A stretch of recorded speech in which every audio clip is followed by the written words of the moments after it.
মহাপুৰুষ শ্ৰী শ্ৰী মাধৱদেৱৰ প্ৰিয় শিষ্য লেছাকনীয়া গোবিন্দ আটাই 458 বছৰ পূৰ্বে প্ৰতিষ্ঠা কৰা দৰঙৰ ঐতিহাসিক খটৰা সত্ৰক আটকধুনীয়াকৈ পুনৰ নিৰ্মাণ কৰাৰ পৰিকল্পনা মুখ্যমন্ত্ৰী হিমন্ত বিশ্ব শৰ্মাৰ।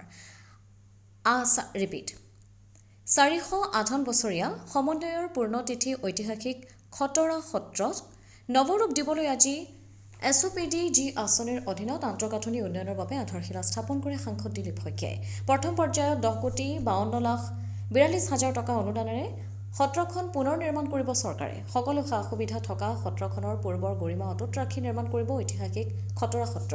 প্ৰায় 1.5 বছৰৰ ভিতৰত সম্পূৰ্ণ কৰিব সত্ৰখনৰ নিৰ্মাণৰ কাম। আজি শংখ ঘণ্টা দবা কাঁহৰ শব্দৰে আয়তীৰ উৰুলিৰে হৰিনামৰ ধ্বনিৰে চেপাঝাৰ সমষ্টিৰ বিধায়ক ডক্টৰ পৰমানন্দ ৰাজবংশীৰ উপস্থিতি আধাৰশিলা কৰে সাংসদ দিলীপ শইকীয়াই। আজি আচলতে খটৰা সত্ৰ বুলি মই নকম, আমাৰ গোটেই দৰঙৰ বাবে আটাইতকৈ গৌৰৱোজ্জ্বল দিন। কাৰণ আমাৰ যশস্বী মুখ্যমন্ত্ৰী ডক্টৰ হিমন্ত বিশ্ব শৰ্মা ডাঙৰীয়াই যিধৰণে বৰদোৱা সত্ৰখন একেবাৰে যুগজয়ী হিচাপে নিৰ্মাণ কৰিছে, তেখেতেই আজি আমাৰ এই খটৰা সত্ৰকো এটা নতুন মাত্ৰা দিবৰ কাৰণে খটৰা সত্ৰ যে বিশ্বৰ ভিতৰতে ভাৰতৰ ভিতৰতে এখন অনন্য সত্ৰ, য'ত নেকি আমি প্ৰত্যেকেই জানো যে আমাৰ প্ৰভু ৰঘুনাথ আৰু গুৰুজনাৰ একত্ৰভাৱে যুটীয়াভাৱে ইয়াতে সেৱা কৰা হয়। গতিকে সেইহেন এটা বিপৰীত ধৰ্মী এটা সুন্দৰ দৃষ্টান্তৰ এই সত্ৰখন আমি খটৰা গোসাঁই ঘৰ বুলি কওঁ। এই গোসাঁই ঘৰক যিধৰণে নিৰ্মাণৰ প্ৰথম পদক্ষেপ তেখেতে হাতত ল'লে আৰু তেখেতৰ কথা মতেই তেখেতৰ নিৰ্দেশ মতেই আজি আমাৰ যশস্বী আন এগৰাকী আমাৰ বৰিষ্ঠ আমাৰ সাংসদ আমাৰ দিলীপ শইকীয়া ডাঙৰীয়াই আজি আধাৰশিলা স্থাপন কৰিলে। আৰু আজি আমি প্ৰত্যেকে এটা কথা জানো যে এই যে আমাৰ সত্ৰখন বা আমাৰ খটৰা গোসাঁই ঘৰ যে ইমান সুন্দৰভাৱে নিৰ্মাণৰ যিটো আৰম্ভণি, সেই আৰম্ভণিয়ে সকলোকে দৰংবাসী সকলোকে কি কৰিছে, সকলোকে আজি আনন্দিত কৰিছে। আপোনালোকে নিশ্চয় গম পাইছে, ফাৰ্ষ্ট ফেজটো আমি যিমান পাৰোঁ সিমান পাৰি 1.5 বছৰৰ ভিতৰতে শেষ কৰিবৰ কাৰণে কোৱা হৈছে। আৰু আমি যিগৰাকী মানে আমাৰ কাৰিকৰী বিভাগৰ মানুহ তেওঁলোকৰ লগত মই এটা সম্পৰ্ক ৰাখিছোঁ যে তেওঁলোকে অতি ধুনীয়াকৈ কামখিনি কৰিম বুলি কৈছে, দিনে নিশাই কাম কৰিম বুলি কৈছে আৰু আমি সকলোৱে সহযোগ কৰিম বুলি কৈছোঁ, তেখেতসকলে কৰিব।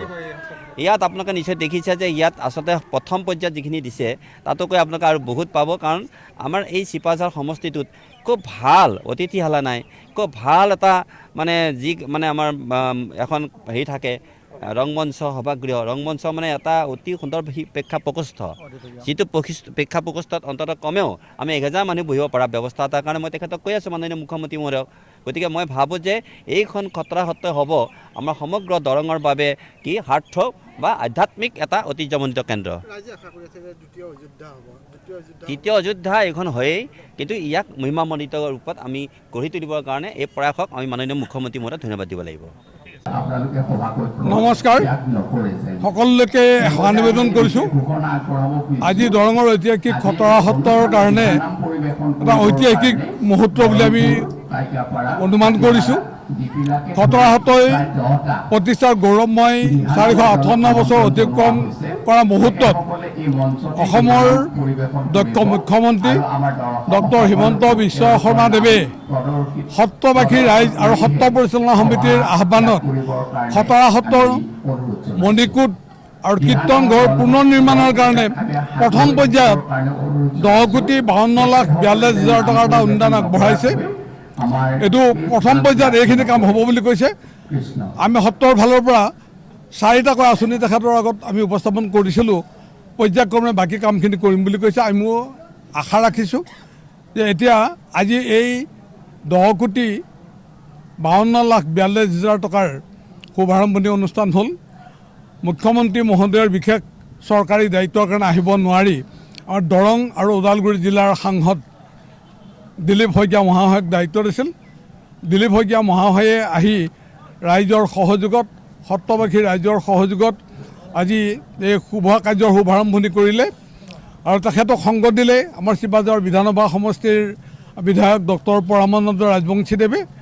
আচলতে খটৰা সত্ৰৰ এই 458 বছৰীয়া যিটো ঐতিহাসিক সময়, এই ঐতিহাসিক সময়ত দৰঙী কোচ ৰজাকে প্ৰভৃতি কৰি পৰৱৰ্তী পৰ্যায়ৰ যিবিলাক ৰাজপ্ৰতিনিধি সকলোৰে আচলতে খটৰা সত্ৰত অৱদান আছে। আমি সেই সময়ত সেইসকলৰ নাম এই মুহূৰ্তত ল'বলৈ বিচৰা নাই। এইকাৰণেই কম বেছি পৰিমাণে খটৰা সত্ৰক আন্তঃগাঁথনি উন্নয়নৰ ক্ষেত্ৰত সকলোৱে সহযোগ আগবঢ়াই আহিছে।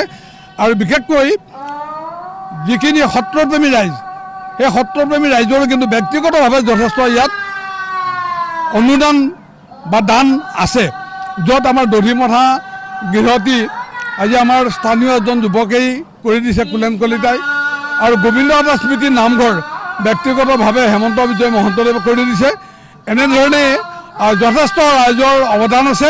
কি কি সুবিধা থাকিব এই সত্ৰখন নিৰ্মাণৰ কাৰণে আৰু কিমান দিনত কাম শেষ হ'ব?